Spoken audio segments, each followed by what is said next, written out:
Well, hey everybody, this is Chris DiFurio with Keys to the Shop, and welcome to another edition of Shift Break. Today's episode is brought to you by La Marzocco, who's been making espresso machines by hand in Florence since 1927. They are a household name in coffee for a very good reason. Almost 100 years of being the heart of some of the best coffee shops' operations. Quality, beauty, dependability, and innovation is a hallmark of La Marzocco. And one of the machines that demonstrates this is the KB90 espresso machine with its straight-in locking portafilters for ergonomics.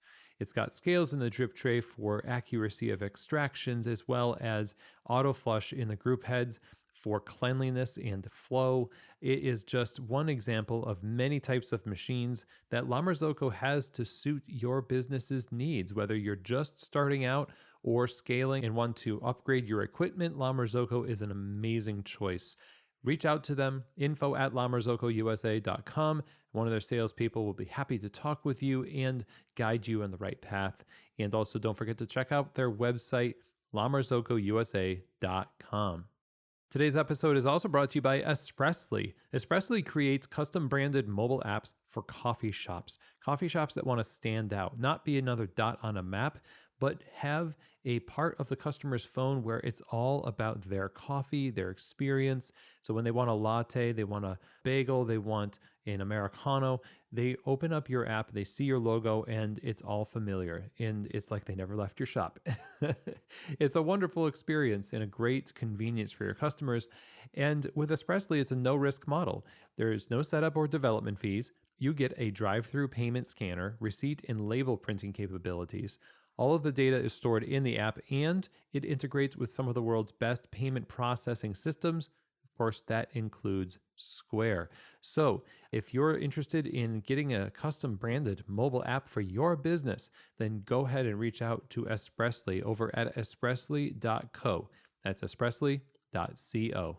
Okay, everyone. Well, today I wanted to talk to you about concrete thought and the often quoted idea that we are visionaries, we are creatives, we are big picture thinkers. And increasingly, if you consume any kind of leadership material in the world, what you end up with is a lot of that big picture thinking and not a lot of how to in terms of specific steps to take and that kind of thing. And what that really leads to is a search for people who can do that, or sometimes just forgetting that these things are just dreams. They're dreams, they're visions, and you've casted a vision and you've got all of this going on, but in terms of urgency, it's really not there. And I think that you could correlate the degree of urgency you feel to the amount of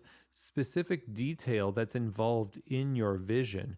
So if you say, we want to be the best coffee bar in our city, that's a vision that you have. That is a mission. And it might be ambitious and maybe it's a worthy goal, but you can procrastinate on that mission and that vision easily because there are no specific things to hold yourself accountable for doing. You don't really have any quarterly goals. There's no monthly goals. There's not a checklist of stuff that you want to get done. I'm a big fan of the idea that your actions day by day create your future reality. And it's all too easy for us to get into that mode of vision casting and then not get into the mode of executing on the details that will actually bring that vision to pass. It's kind of a inspired form of procrastination. And I wanted to, quote somebody that I've read a book by. Actually, I haven't finished it yet. It's called Solving the Procrastination Puzzle by a Dr. Timothy Pitchell up in Canada. And he is quoted in this book as basically saying concrete thinking inspires urgency. If the reverse would be true, then that is abstract thinking inspires procrastination or inspires a lack of follow through, if you will. And even if you consider yourself a doer, oftentimes being a doer means doing what needs to be done in the moment. But planfulness and execution on something that is only realized far down the line is much harder because it's not as satisfying, because we want our actions sometimes to feel the way we feel when we sweep coffee off of a white floor, or yes, I did this job, like I made a really great piece of latte art and somebody appreciated it. That is just a return on my investment. But when it comes to your big vision, if you've broken it down to little steps that it will take to get there, you've got to decide to discipline yourself to do those things, but delay the gratification of seeing it come to pass the way that you see it in your mind.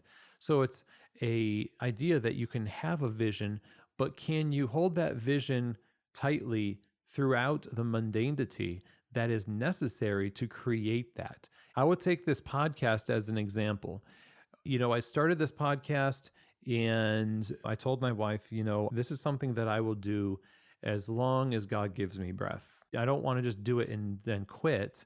This is just going to be a part of my life. And I'll often employ that thinking when something is happening, like this is going to sound absolutely ridiculous, but if I can't get a lid off of a jar and or, something is not coming undone, I just think to myself, what if I was sitting here with my hand like this for 10 years? Eventually it would come off, right? So, in the midst of my impatience and my lack of ability to discipline myself to delay this gratification, I just have to think in the future, like, of course, given enough time, this lid will turn and the momentum of my efforts will build up. So now the podcast has grown and we're almost 7 years in and getting closer to 3 million downloads, and lots of cool stuff has happened. But it would not have happened if I really gave in to the pressure of the reality in those steps that it took to create that momentum that was contrasted to the vision. It didn't really feel great in certain moments where, you come up against challenges. And the same thing happens when you feel like you're entering into a new role and you don't know what you're doing. And you say, you know what, this feels bad. I feel like I'm not supposed to be here, but then you get better. Your hands start working, your brain starts working better. And as a barista, you know what I'm talking about. You just get things over time and then it feels good. And then your constant investment starts to become the thing that builds on itself. And that creates a difference. But none of it would have happened if you didn't have specific things that you were doing every single day and that you weren't investing into that. And the vision often is an inspiration that drives you in your specifics, but you have to have those specifics in order for that to work. So when you get concrete in your thinking, as Dr. Pitchell talks about, you get urgency, and that urgency will push you over the hump of that resistance to do the thing that eventually will lead to fulfilling that vision that you have. If you want to become a better boss, if you want to have more than one store, you want to win an award for your roasted coffee, if you want to win best coffee in your city, there's all these things that you can say, yes, I want to do that. But as any competitor will tell you, there is a lot of work that goes on behind the scenes that has to be organized, structured, concrete work that inspires urgency and that delivers results. And so if you have inspiration, if you're taking inspiration by being a big picture thinker, you are creative, you are a vision caster, get that vision, but be concrete in your thinking so that you can invite urgency into it. And you don't find yourself jumping from one vision to the next vision to the next vision without ever executing on the details that brings you there. I hope that's helpful for you today, and you can apply that to anything you're trying to do in the cafe, whether it's a small project or something that's multiple years away from now. You always have lots of irons in the fire, but there's always some concrete step that we can take to bring us closer to that thing. And I will also tell you, the best thing that you can do for yourself is to work to become the kind of person that derives joy from the process and not just the product. That makes life a lot happier as you're heading toward these goals. And happy people attract happy people.